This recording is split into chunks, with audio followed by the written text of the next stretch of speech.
आपने डार्विन की जो थ्योरी है उसी को नेगेट कर दिया कि इंसान बंदर से इवॉल्व ही नहीं हुए, तो ऐसे में जो बच्चा आपकी कथाएं सुन रहा है वो तो साइंस में फेल हो जाएगा। वहाँ तो लड़की 18 साल की हुई और आजाद हो जाती है, थोड़े दिन इसके साथ, थोड़े दिन उसके साथ, थोड़े दिन उसके साथ, पता नहीं किसका बच्चा है। तो डार्विन ठीक कह रहे हैं कि बंदर की संतान है, क्योंकि डार्विन के बाप का पता ही नहीं। तो दोस्तों, इन दिमाग से पैदल बाबाओं का दिन पर दिन पैदलपन बढ़ता ही जा रहा है। आइए सबसे पहले हम जानते हैं कि चार्ल्स डार्विन ने अपनी थ्योरी में क्या कहा था। चार्ल्स डार्विन ने 1859 में अपनी किताब on the origin of species में बताया था कि सभी जीव जंतु यानी सभी लिविंग बींग्स एक जैसे नहीं बने, इनमें धीरे धीरे बदलाव आते गए और ये नई स्पेसीज बनते गए।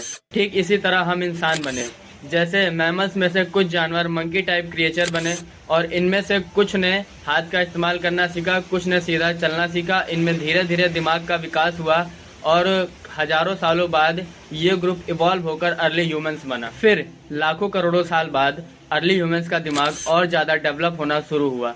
फिर इन्होंने आग लगाना सीखा, नए टूल्स बनाने सीखे, इन्होंने लैंग्वेज का इस्तेमाल करना सीखा और इसी प्रोसेस को फॉलो करके आज का मॉडर्न ह्यूमन बना, यानी कि हम। और हमें साइंस की भाषा में होमो सेपियंस भी कहा जाता है। ठीक ऐसा ही हम सब ने अपनी एनसीईआरटी की किताब में पढ़ा है, लेकिन इन महाराज जी का कहना है कि ऐसा नहीं है। तो चलिए आप ही हमें बता दीजिए कि हम कहाँ से आए और कैसे आए। कि देखो, जब आएगा आपको प्रश्न कि क्या आप बंदर की संतान थे, तो आपको लिखना पड़ेगा हाँ, लेकिन ये गलत है, आपका नंबर कट जाएगा, क्योंकि पढ़ाया ही जाला सिलेबस में। लेकिन ये गलत है ना, हम बंदरों की संतान नहीं है, हम ऋषि मुनियों की संतान है। महाराज जी का कहना है कि हम इंसान ऋषियों मुनियों की संतान है। तो मेरा प्रश्न आपसे ये होगा कि ये ऋषि मुनि किसकी संतान है। फिर महाराज जी का कहना होगा कि ये ऋषि मुनि देवताओं और भगवानों की संतान है। फिर मेरा एक आखिरी प्रश्न आपसे होगा कि ये देवता और भगवान किसकी संतान है। आज तक मैंने जितना रिसर्च किया है, मुझे इस प्रश्न का जवाब कहीं नहीं मिला। तो इनके पास क्या खाक होगा?